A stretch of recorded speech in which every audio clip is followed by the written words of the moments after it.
Dritter Weltkrieg. Schon allein das Aussprechen dieser Worte schnürt einem die Kehle zu. Die Welt hat seit fast 80 Jahren keinen globalen Krieg mehr erlebt.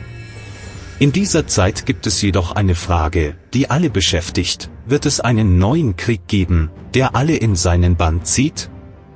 Also, der Dritte Weltkrieg. Einige sagen, dass dieser Krieg bereits begonnen hat, andere glauben, dass er bald beginnen wird, und wiederum andere halten ihn für unwahrscheinlich. Aber was ist die Realität? Sind die Ereignisse, die wir heute erleben, Vorboten eines Krieges oder nur unabhängige regionale Konflikte? Das ist nicht die einzige Frage. Falls ein Krieg bereits begonnen hat oder kurz bevorsteht, wo wird das erste Feuer entfacht? In dieser neuen Serie, die aus 5 Teilen besteht, werde ich mich zuerst auf den Nahen Osten konzentrieren. Was sagt uns die Front des Dritten Weltkriegs im Nahen Osten? Schauen wir uns das genauer an. Putsche, Attentate, Pandemien, aktive Konfliktgebiete, Massenbewegungen wie der arabische Frühling, Kriege in Ländern wie Syrien und der Ukraine, die Lage der Europäischen Union und sogar die wachsende Gefahr eines Bürgerkriegs in den Vereinigten Staaten sind nur einige der bedeutenden Ereignisse der letzten Jahre. Tatsächlich erleben wir sehr interessante Zeiten. Man sagt, dass alle 50 Jahre ein Weltkrieg ausbricht, doch zum Glück ist das bisher nicht geschehen. Noch nicht, aber die Welt ist keineswegs ruhig. Alles scheint langsam den Siedepunkt zu erreichen, aber niemand beruhigt die Länder. An diesem Punkt erlebt Europa, 80 Jahre nach dem letzten großen Krieg, erneut die Tage, in denen die Alarmsirenen heulen, Bunker genutzt werden und Raketen den Tod bringen. Sie waren so sicher, dass der Krieg nie wieder diesen Kontinent erreichen würde, dass sie nach dem Zweiten Weltkrieg dachten, Europa würde ein Kontinent des Wohlstands, des Friedens und der Einheit sein. Doch heute schlägt das globale Wirtschaftssystem Alarm. Die Weltbevölkerung wächst rasant, und Öl spielt nur noch eine untergeordnete Rolle. Die Länder, die seltene Erden abbauen, werden zum primären Ziel. Im Ersten Weltkrieg floss das Blut für Kohlevorkommen, jetzt wird es für Lithiumminen vergossen. Jeder will das Lithium, das als das Öl der Zukunft gilt, besitzen. Wenn man an Batterien und Lithium denkt, kommen einem sofort Elektroautos in den Sinn, aber das ist nur die Spitze des Eisbergs. Diese Technologie wird in vielen kritischen Bereichen eingesetzt, von der Militärtechnik bis hin zur Industrie, und wird wahrscheinlich noch viele Jahre lang genutzt werden. Ich frage mich, welchen Namen die Historiker unserer Zeit geben werden. Vielleicht nennen sie den postmodernen Dritten Weltkrieg. Es ist schwer vorherzusagen. Aber eines ist sicher, dieser Prozess wird blutig sein. Es sieht so aus, als würden sich Kriege auf der ganzen Welt ausbreiten. Allgemein herrscht die Meinung, dass dieser neue Krieg weder dem Ersten noch dem Zweiten Weltkrieg ähneln wird. In diesem Inhalt werden wir die Machtverhältnisse im Nahen Osten und im östlichen Mittelmeerraum untersuchen und diskutieren, wie ein mögliches Szenario für den Dritten Weltkrieg aussehen könnte. Natürlich kommen einem in dieser Region als erstes bestimmte Länder in den Sinn: Iran und Israel. Von außen betrachtet scheint es, als gäbe es seit Jahrzehnten einen unsichtbaren Krieg zwischen diesen beiden Ländern. Einige glauben, dass diese beiden Länder eine Strategie verfolgen, bei der sie sich gegenseitig Raum geben, um ihre eigenen Interessen zu wahren. Was die Wahrheit ist, weiß niemand genau. Schauen wir uns die bekannten Fakten an. Das Letzte, was Israel möchte, ist, dass der Iran Zugang zu Atomwaffen erhält. Daher lehnt Israel das iranische Atomprogramm, selbst wenn es zivilen Zwecken dient, entschieden ab. Es ist kein Geheimnis, dass Israel hinter verschlossenen Türen versucht hat, die USA zu einem militärischen Einsatz gegen den Iran zu überreden. Es wird gesagt, dass Tel Aviv, insbesondere während der Amtszeit von Barack Obama, erhebliche Fortschritte in dieser Hinsicht gemacht hat, aber diese Bemühungen blieben letztlich erfolglos. Natürlich ist das nicht das einzige Thema. Was wir heute diskutieren, sind im Wesentlichen Wiederholungen vergangener Ereignisse. Ein Beispiel dafür ist der Angriff auf eine Atomanlage im Jahr 1981. Israel war besorgt über das Atomprogramm des Iraks und bombardierte 1981 die Atomanlage in Osirak. Die 2000 Pfund Mk-84 Bomben, die Israel auch bei den Angriffen auf Gaza eingesetzt hatte, wurden auch bei diesem Angriff verwendet. Als die israelischen Kampfflugzeuge den Luftraum Saudi-Arabiens nutzten, um die Anlage zu bombardieren, wurden 10 irakische Soldaten und ein französischer Techniker getötet. Jahrzehnte nach diesem Bombenangriff verteidigt Israel immer noch, dass es sich dabei um eine Verteidigungsmaßnahme handelte. Nachdem Israel den geplanten Reaktor des Iraks bombardiert hatte, wollte es auch die iranischen Atomanlagen angreifen. Barack Obama schaffte es jedoch, diesen Antrag zu verschieben.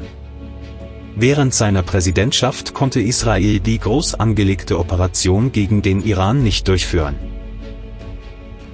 Man könnte sich fragen, warum Israel nicht allein eine Operation durchgeführt hat. Die Antwort ist kurz und prägnant: Die Nuklearanlagen des Irans befinden sich weit von Israel entfernt. Für eine solche Operation müsste der Luftraum von Saudi-Arabien, Jordanien, dem Irak und Kuwait verletzt werden. Diese Verletzung würde diesen Ländern eine rechtliche Grundlage bieten, israelische Flugzeuge abzuschießen. Außerdem müssten die Flugzeuge mehrere Male in der Luft betankt werden, um diese Reichweite zu erreichen.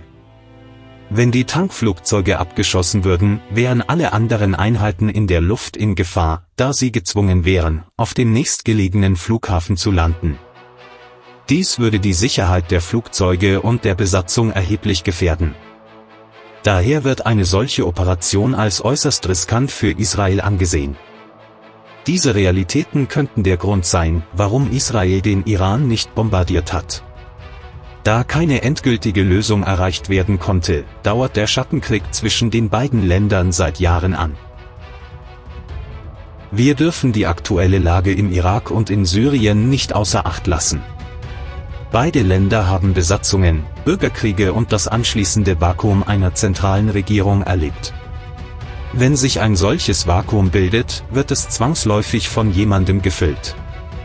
Globale Mächte haben das Vakuum im Irak und in Syrien schnell zu ihrem Vorteil gestaltet. An diesem Punkt kann man im Nahen Osten nicht nur von Armeen und Regierungen sprechen. Nichtstaatliche Akteure spielen in dieser Region eine Schlüsselrolle. In Ländern wie Libanon, Syrien und dem Irak treten diese Akteure häufig auf. Israel könnte gezwungen sein, sich mit den Monstern auseinanderzusetzen, die es selbst geschaffen hat.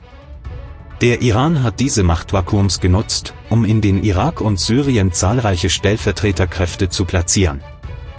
Die Al-Quds-Einheit der Revolutionsgarden hat viele schiitische Milizen ausgebildet und bewaffnet.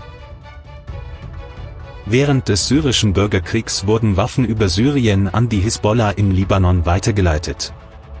Die meisten dieser Waffen bestanden aus präzisen Langstreckenraketen. Die Hisbollah hat viele ihrer Kämpfer in Syrien ausgebildet. Daher ist es nicht schwer zu sagen, dass sich ein Krieg zwischen der Hisbollah und Israel abzeichnet. Die Hisbollah führt einen Abnutzungskrieg gegen Nordisrael. Die israelische Luftwaffe bombardiert Ziele im Libanon. Schlüsselfiguren der Hisbollah werden ermordet. Erinnern wir uns an die Worte des US-Präsidenten Joe Biden: Wir werden Israel um jeden Preis verteidigen, und als ob das nicht genug wäre, haben Berichte kürzlich gezeigt, dass die USA und Israel Gespräche über das iranische Atomprogramm führen. Wie immer ist die Lage im Nahen Osten äußerst kompliziert.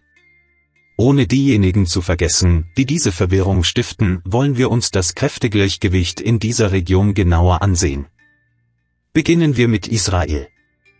Wenn man an die israelische Armee denkt, kommen einem sofort die Luftstreitkräfte in den Sinn.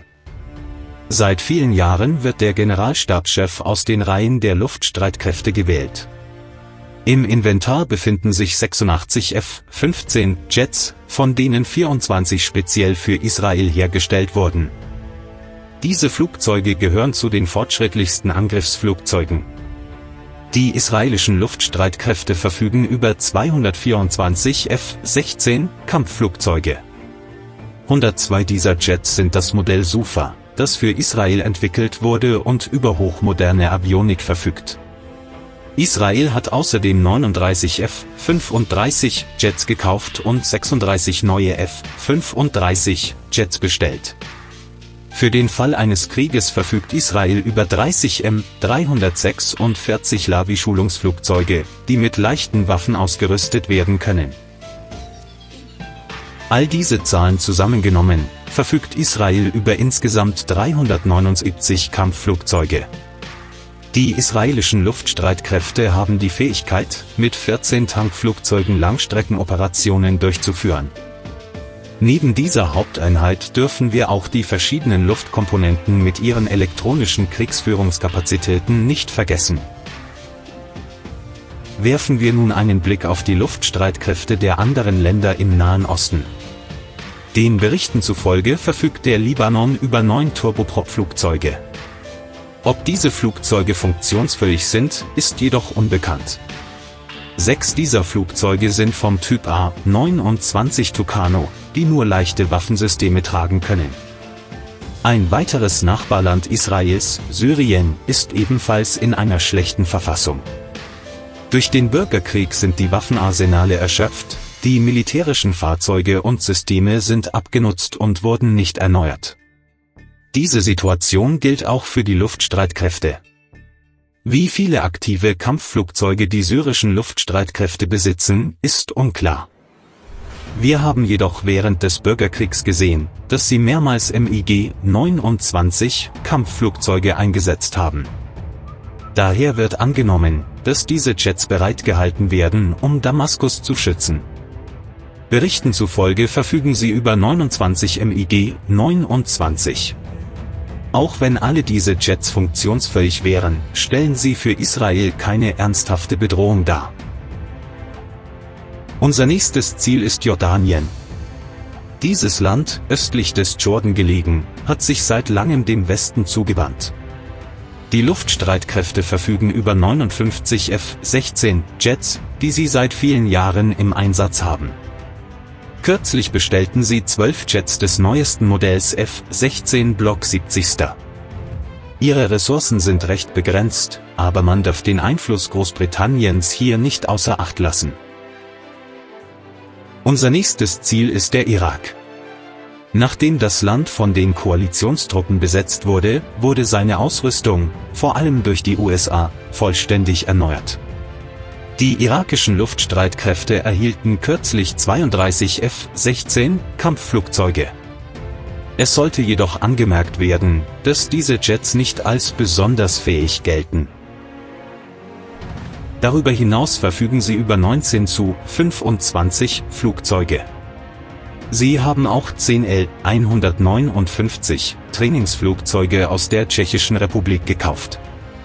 Diese Flugzeuge können im Kriegsfall mit leichten Waffen ausgestattet werden. Auf dem Papier hat die Regierung in Bagdad 61 Flugzeuge, aber diese Zahl wird mit Skepsis betrachtet. Es wird berichtet, dass die Einsatzbereitschaft dieser Flugzeuge recht niedrig ist. Nun wenden wir uns Kuwait zu. Dieses Land, das versucht, sich aus Konflikten herauszuhalten, verfügt über 32 F-18 Kampfflugzeuge. Kuwait plant, seine alternden Flugzeuge durch das neueste Modell der F-18 zu ersetzen und hat 32 der als Modell E bekannten Jets bestellt. Laut offenen Quellen verfügt Kuwait insgesamt nur über 190 Flugzeuge. Eines der ersten Länder, das einem in den Sinn kommt, wenn man an den Nahen Osten denkt, ist Ägypten, das in der Vergangenheit bereits in heiße Kriege in der Region verwickelt war. Die ägyptischen Luftstreitkräfte betreiben 218 F-16 Kampfflugzeuge.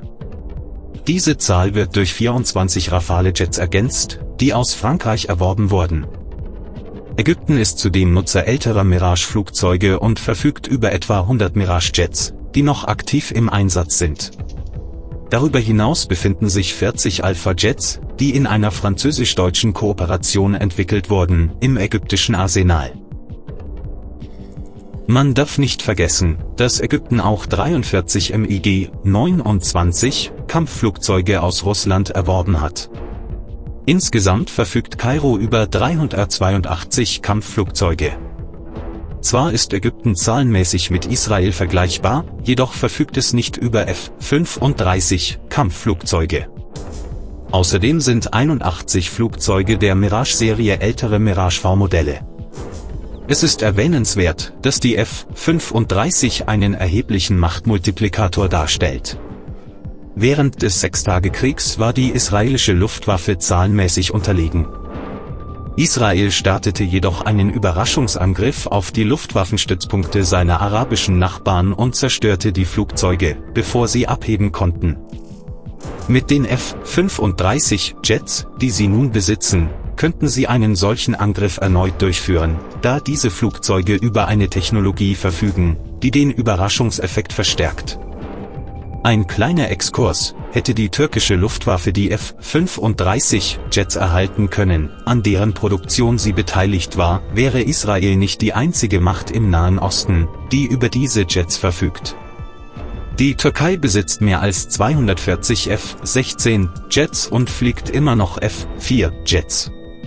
Wären die F-35 Jets zur türkischen Flotte hinzugekommen, hätte dies das Kräftegleichgewicht im Nahen Osten erheblich beeinflusst. Dies wird auch hinter den Kulissen diskutiert. Es wird behauptet, dass die S-400 lediglich ein Vorwand sei und dass Israel intensiv daran gearbeitet habe, den Kauf der F-35 Jets durch die Türkei zu verhindern. Dies ist ein Überblick über die Luftstreitkräfte im Nahen Osten.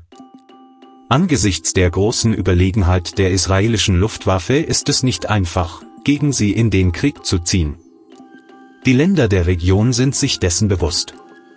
Daher bemühen sie sich intensiv, ballistische Raketen zu entwickeln oder auf andere Weise zu erwerben. Während des ersten Golfkriegs feuerte das Regime von Saddam Hussein einen Monat lang ballistische Raketen auf Israel ab. Diese Raketen waren teilweise erfolgreich. Nach diesen Angriffen richtete Israel ein integriertes Luftabwehrsystem ein. Die heute oft erwähnten Systeme wie Arrow, David's Sling und Iron Dome wurden nach den Problemen entwickelt, die damals auftraten.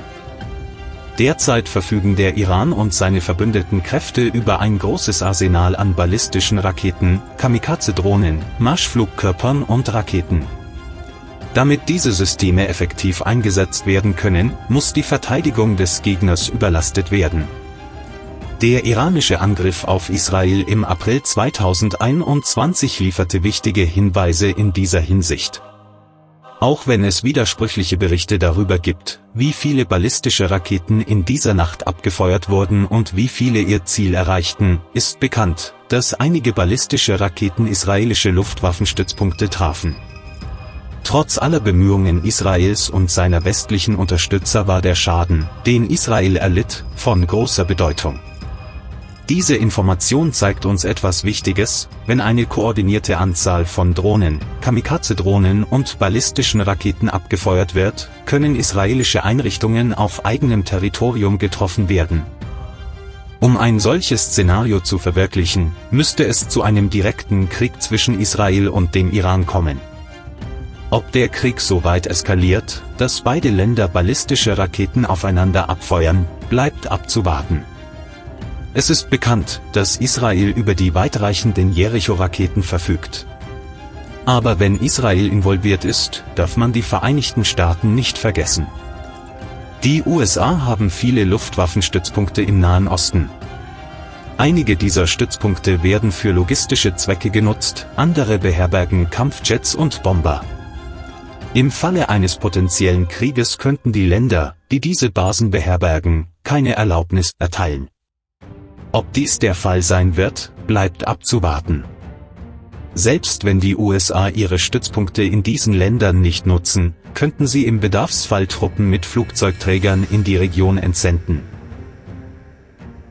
Die iranischen Luftstreitkräfte waren während der Schaira bekannt, schwächten sich jedoch nach der Revolution erheblich ab. Die nachfolgenden Regierungen investierten nicht genug in die Luftstreitkräfte.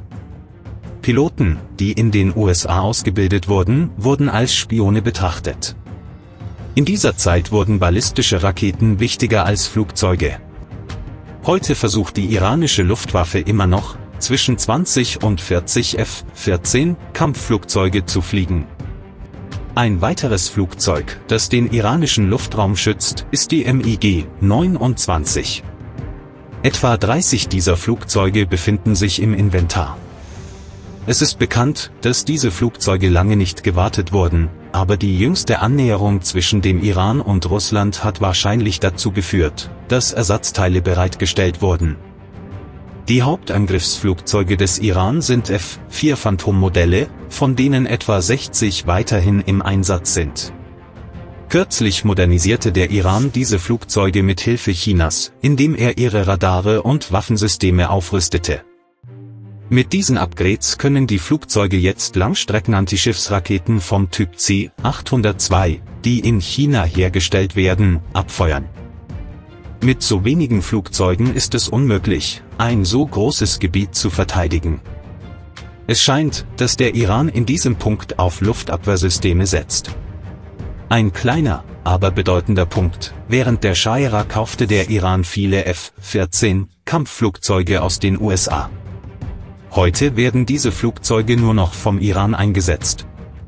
Obwohl die USA ihre eigenen F-14 Jets außer Dienst gestellt haben, behalten sie einige, um ihre Piloten für einen möglichen Einsatz gegen den Iran zu trainieren. Ob es jedoch zu einem Krieg zwischen dem Iran und den Vereinigten Staaten kommen wird, bleibt ungewiss. In einem möglichen Dritten Weltkrieg könnten Israel, der Libanon, Syrien und der Irak sowohl für Stellvertretermächte als auch für staatliche Akteure zu einem Schlachtfeld werden. Die syrische Armee will die Golanhöhen von der israelischen Besetzung befreien. Diese Region ist auch ein Gebiet, in dem die Hisbollah aktiv ist. Es ist bekannt, dass schiitische Gruppen innerhalb der irakischen Hascht al-Shabi ebenfalls die Absicht haben, gegen Israel zu kämpfen. Lassen Sie uns einen Moment über Hascht al-Shabi oder die Volksmobilmachungskräfte sprechen. Diese Gruppe, die Kamikaze-Drohnen und Marschflugkörper einsetzt, griff im Juni 2024 eine US-Militärbasis in Jordanien an. Bei diesem Angriff wurden 3 US-Soldaten getötet und 47 weitere verwundet. Doch dies ist nicht das einzige Ereignis. Die Möglichkeit eines Konflikts zwischen von Iran unterstützten Stellvertretermächten und von den USA unterstützten YPG-Truppen ist ebenfalls eine der wahrscheinlichsten Szenarien. Tausende irakische Milizen werden erwartet, die durch von YPG kontrollierte Gebiete ziehen. Obwohl die USA scheinbar planen, sich aus Syrien zurückzuziehen, spiegelt die Realität vor Ort dies nicht wider. Ständig landen und starten C-17 Frachtflugzeuge auf dem Luftwaffenstützpunkt in Syrien. Vom Stützpunkt in Hasaka aus fahren Lastwagen voller militärischer Hilfsgüter ab. Diese Konvois transportieren Awenger-Luftabwehrsysteme, die von den USA nach Syrien geschickt wurden. Diese Systeme werden wahrscheinlich gegen Kamikaze-Drohnenangriffe schiitischer Milizen eingesetzt. Werfen wir nun einen Blick auf die menschliche Stärke dieser Stellvertretermächte. Es wird behauptet, dass die YPG über eine Streitkraft von 78.000 Soldaten verfügt. Die menschliche Stärke der Hascht al-Shabi wird auf zwischen 60.000 und 280.000 geschätzt. Es wird allgemein angenommen, dass die Hisbollah über mehr als 100.000 Kämpfer verfügt. Die Hälfte dieser Zahl besteht aus Vollzeitmitgliedern, während der Rest aus Reservetruppen besteht, die von der Hisbollah ausgebildet wurden und nur an größeren Konflikten teilnehmen. Die Hisbollah hat sich besonders aktiv am syrischen Bürgerkrieg beteiligt und ihre Vollzeitkämpfer in Rotation an die Front geschickt. Die Hisbollah ähnelt eher einer mittelgroßen Armee als einer Stellvertretermacht. Während wir über militärische Figuren sprechen, lassen Sie uns nun Israel und Syrien diskutieren. Die israelische Armee ist derzeit weitgehend mit Gaza beschäftigt. Die Gesamtstärke der israelischen Verteidigungsstreitkräfte, einschließlich Reservisten, beträgt in Friedenszeiten etwa 500.000 Mann. Was die syrische Armee betrifft, so ist es aufgrund des mehr als 10 Jahre andauernden Bürgerkriegs schwierig, genaue Zahlen zu nennen. Es gibt keine zuverlässigen Informationen über ihre derzeitige Stärke oder ihren militärischen Ausrüstungszustand. Offene Quellen deuten darauf hin, dass die syrische Armee etwa 100.000 Soldaten hat. In diesem Video haben wir darüber diskutiert, wie der Nahe Osten aussehen könnte, wenn der Dritte Weltkrieg ausbricht. Wir haben Luft- und Bodenelemente diskutiert, und jetzt wollen wir auf das Meer schauen. Israel, der Libanon und Syrien sind alles Länder mit einer Küste am Mittelmeer. Derzeit hat jedoch nur Israel Erdgasfelder im östlichen Mittelmeer zu schützen.